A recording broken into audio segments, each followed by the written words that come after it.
안녕하세요. 한국이 핵을 보유할 수밖에 없는 이유, 중국이 미국을 공격할 수 있는 무기가 증가하고 있고, 만약 미국이 공격을 받고 반격할 수 있는 최단 시간이 2시간이다. 그러나 한국에 핵이 있다면 중국의 공격을 1차적으로 최단 시간 방어할 수도 있고, 최단 시간에 반격을 할 수 있는 전초기지 전략기지가 된다. 우리는 조급하게 생각할 필요가 없다. 결국 핵은 자연스럽게 보유하게 될 테니까. 이게 좋은 건지 나쁜 건지는 모르겠지만, 한반도의 비핵화가 아니라 중국이 핵을 포기하지 않는 한 대한민국의 핵무장은 필수죠. 지난달 29일 독일에서 열린 나토 회의에서 주목해야 할 만한 부분이 있었습니다. 북대서양 국가들의 군사동맹체인 나토가 중국 견제 동참을 공식화하며 러시아의 핵심 파트너인 중국은 심각한 도전이다라고 규정 지은 것인데요. 그러면서 러시아, 북한, 중국의 위협에 맞서 동맹 파트너국들과의 협력을 늘려나가겠다고 한 것입니다. 나토 회의에 모인 정상들의 발언을 통해 알 수 있는 것은 전쟁을 억제할 수 있는 유일한 방법은 억제할 수 있는 힘을 길러야 하는 것. 사실상 군비 증강 및 동맹국과의 군사협력에 대한 명분을 재확인한 것이라고 볼 수 있는데요. 러시아, 북한, 중국을 주적으로 하면서 그들이 보유한 전략무기를 악으로 규정하고 이에 대한 동일한 군사대비와 제재를 본격적으로 시행하겠다고 한 것이죠. 미국과 중국 그리고 나토와 러시아 간 군사적 대립이 심화되면서 세계는 신냉전 시대에 돌입하고 있습니다. 1987년 체결된 미러간 INF 조약으로 인해 양국은 중장거리 탄도미사일의 보유 생산 시험을 중단하였었는데요. 그러나 한 년 전 두 국가는 공식적으로 조약을 탈퇴하더니 현재에 이르러서는 전략무기 배치에 공을 들이고 있습니다. 전략무기란 보통 전쟁의 판도를 한 번에 바꿀 수 있는 무기를 의미하며 대표적인 것이 중거리 탄도미사일 RM과 대륙간 탄도미사일 ICBM과 같은 장거리 미사일을 말합니다. 러시아는 최근 신형 5세대 사거리 1000km의 ICBM 사르만 미사일을 시험 발사하였고, 미국도 공군 지구권 타격사령부의 주도 아래 대기권 재진입체를 장착한 3단 고체 연료 추진형 사거리 13000km의 ICBM 미니트맨-3을 시험 발사하였죠. 이에 북한의 김성주 유엔 대사는 왜 미국의 대륙간 탄도 미사일 ICBM 시험 발사는 한 번도 안보리에서 의문을 제기하거나 규탄하지 않았는지 정말로 이해하기 어렵다. 라며 왜 남한각 구글이라고 하지만 미국이 INF 조약을 이행하며 탄도미사일을 폐기하였을 당시 북한과 중국은 오히려 이를 기회로 삼아 그 수량을 대폭 늘려탔으니 미국은 명분이 있고 북한과 중국은 사실 외교적인 명분이 없는 것입니다. 미국 입장에서는 그가 내게 대들기 전에는 나는 다만 하나의 몸짓에 지나지 않았지만 그가 내게 대들고 난 뒤 나는 그에게로 가서 탄도미사일이 되었다. 이번 나토 정상회의는 사실상 북한과 중국의 ICBM에 대항하는 자유민주 진영의 ICBM 개발 명분 찾기라 볼 수 있습니다. 특히 미국이 수직적 핵 개발을 하지 않는 동안 중국의 중장거리 전략무기의 개수가 엄청나게 증가하였는데 현재 사거리 5000km 이상인 중거리 탄도미사일 RM을 가장 많이 보유한 중국은 미쳐가지고 ICBM도 1000개 이상 만들어야 한다는 소리를 내뱉고 있으니 그 사정권 안에 포함된 나토도 이제는 중국을 본격적인 위협으로 규정할 수밖에 없는 상황입니다. 이런 상황 가운데 최근 한국의 누리호 발사 성공은 자유민주주의 진영에게 상당히 유의미한 결과라고 할 수 있는데요. 이번의 발사 성공으로 한국이 사실상 대륙간 탄도미사일 ICBM 기술을 확보했다는 평가가 나오기 때문입니다. 이러한 소식을 접한 해외 영미권 매체들은 한국의 우수한 기술력을 극찬하였고 중국, 북한 매체는 군비 경쟁을 촉발시킨다며 유감의 뜻을 표했으니 얼마나 입장이 상반된지를 잘 알 수 있는 부분이죠. 누리호는 중국 70년대 수준이며 이런 저급한 실력 갖고 군비 경쟁을 촉발시키고 있다. 누리호 발사로 한국 우주개발 미래 열렸다. 한국이 우주 기반식 시티통신을 주도할 것. 심지어 주한미 국대사관은 각국 대사관 중 유일하게 한국의 누리호 발사 성공을 축하하였는데요. 해낼 줄 알았습니다. 누리호의 발사 성공을 진심으로 축하합니다. 한미 양국의 우주 협력을 더욱더 고대합니다. 군사 전문가들은 전략무기인 ICBM 기술과 동일한 기반을 가진 그 누리호의 성공을 축하한다는 것은 상당히 이례적이라고 평가하였는데요. 이는 한국의 ICBM 개발 명분에 동맹국들이 공감하기 시작했다는 것을 의미하며 특히 미국이 북중로의 미사일 억제력을 발휘하기 위한 수단으로 한국의 중장거리 탄도미사일 보유에 적극 찬성한다는 것을 뜻합니다. 위성을 우주로 쏘아 올리는 발사체와 ICBM 대륙간 탄도미사일은 추진 방식, 구조, 반분리, 유도항법 제어주의시 등 대부분의 기술이 일치하는데요. 발사 후 지상으로부터 200km의 대기권을 넘어갈 때까지도 큰 차이가 없습니다. 대기권을 넘어간 후 목표 궤도에 진입해 인공위성을 분리시키느냐, 약 1000km의 고도까지 계속 상승한 뒤 지구 중력에 의해 다시 낙하해 공격하느냐의 차이가 있을 뿐이죠. 심지어 탑재체 호환도 가능해 그냥 미사일로도 사용이 가능한데요.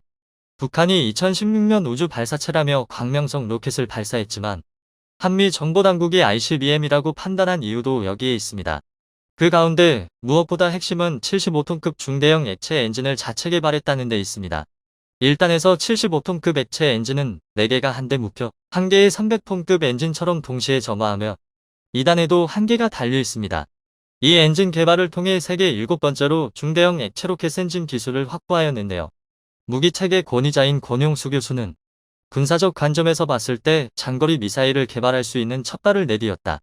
장거리 미사일에 있어서 가장 중요한 중대형 로켓 기술에 성공했다. 우리 자체적으로 위성을 올릴 수 있는 발사체 능력을 확보한 것. 이에 미국 언론 매체 AP는 누리호 발사의 성공이 동북아에 대두되는 군사적 긴장감 속에 한국이 첩보 위성의 발사 및 더 큰 미사일의 제작 등에 필요한 핵심 기술을 보유하고 있음을 보여주었다고 전했습니다. 누리호에 사용되는 액체 연료는 현재 북한이 사용하고 있는 액체 연료보다 더욱 첨단 기술이 접목되어 있습니다. 2020년 우리 군이 북한의 로켓 추진체 잔해를 서해에서 인양해 조사한 결과 북한의 발사체는 독극물인 하이드라진과 적연질산을 각각 연료제와 산화제로 사용하고 있었는데요. 이 물질들은 맹독성으로 위험성이 높아 최근 거의 활용되지 않습니다. 그러나 아직도 북한은 이를 대체할 기술을 개발하지 못한 것이죠. 한 군사 전문가는 누리호와 북한 발사체를 비교하는 것은 전기차와 디젤 자동차를 비교하는 것과 마찬가지라며 한국이 더욱 뛰어난 기술력을 보유했다고 하였는데요. 또한 적재 중량 측면에서도 광명성 로켓의 적재 중량은 약 200kg에 불과한 반면 누리호의 적재 가능 중량은 1500kg 1.5톤으로 성능적 우위를 점하고 있습니다. 이런 누리호를 당장 ICBM과 비교하기도 하지만 그럼에도 세부 기술에서 차이가 나는 만큼 단순 비교는 어려운 것도 사실이긴 한데요. ICBM의 개발 성공에는 2가지 필요 조건이 있어야 하는데 이 2가지만 성공하면 사실상 ICBM 기술은 거의 확보했다고 봐도 무방하죠. 탄도미사일은 탄두를 대기권 밖 고도까지 끌고 올라간 후 다시 목표 지점인 지구를 향해 재돌입해야 합니다. 이 때문에 탄두와 로켓의 일부 운반체는 공기 마찰로 인한 엄청난 고온을 견뎌야 하는데요. 이에 이를 견딜 수 있는 특수 소재 개발이 필요합니다. 그런데 말입니다. 한국은 쥐도 새도 모르게 대기권제 진입 내열 소재를 개발해냈습니다. ICBM의 핵심 기술인 만큼 대놓고 탄도미사일 내열 소재라 하진 않고 한국형 우주비행기 지구 재진입 열보 내열 소재라고 말하긴 했지만 사실 관심 있는 분들이라면 이 기술이 ICBM 개발의 핵심 기술임인 것은 알 수 있죠. 한국항공우주연구원 최기혁 책임연구원은 우주비행기 개발의 가장 핵심적인 분야 중 하나가 지구 재돌입을 위한 열보호 시스템 개발.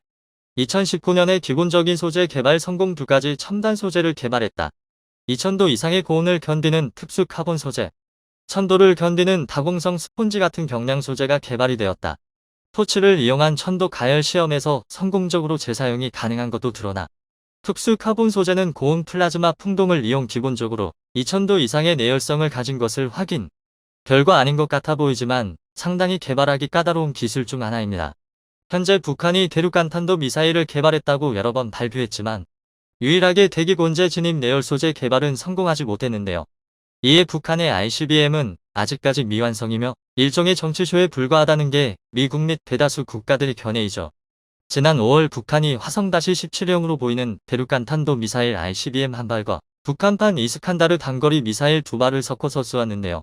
종말 단계에서 풀업 상하 기동 변칙 비행 특성을 보였는데 미국 정보당국은 이를 대기권 재진입 기술을 테스트하기 위한 것이라고 분석했죠. 물론 대기권 재진입이 가능하다고 해서 ICBM의 개발이 끝난 건 아닙니다. 마지막 남은 숙제인 바로 고체 연료 추진 체계를 개발해야 하는데요. 정부 소식통은 누리호는 처음부터 액체 연료 기반으로 만들었기 때문에 연료 케로신 등유 주입에 시간이 오래 걸린다.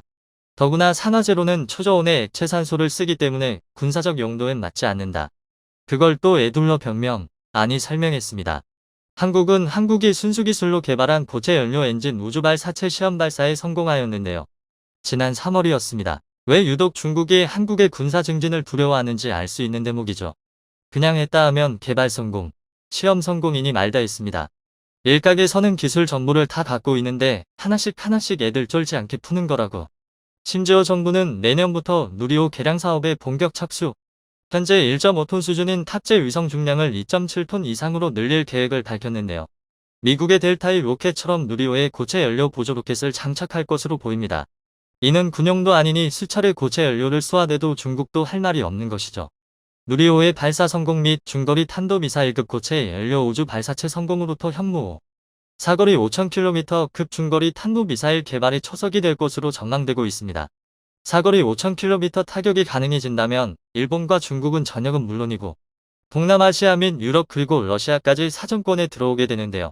미국의 경우 한국이 사거리 5,000km 탄도미사일을 갖게 되더라도 미국까지 사거리. 시청자 의견입니다. 한국은 기존의 NPT에 구애되지 말고 발상의 대전환을 통해 핵무기에 버금가는 살상력을 극대화할 수 있는 신무기를 개발할 수 있는 과학기술을 이제부터 선보일 때가 되었다. 중공은 사실상 적국이며 한반도를 반으로 분단시킨 중공군 침략을 잊어서는 안 됩니다. 그냥 주적은 중공, 북한입니다. 러시아도 포함되겠군요. 대한민국은 진짜 이스라엘보다 더 천재국가네요. 대한민국 국민 것이 너무 자랑스럽습니다.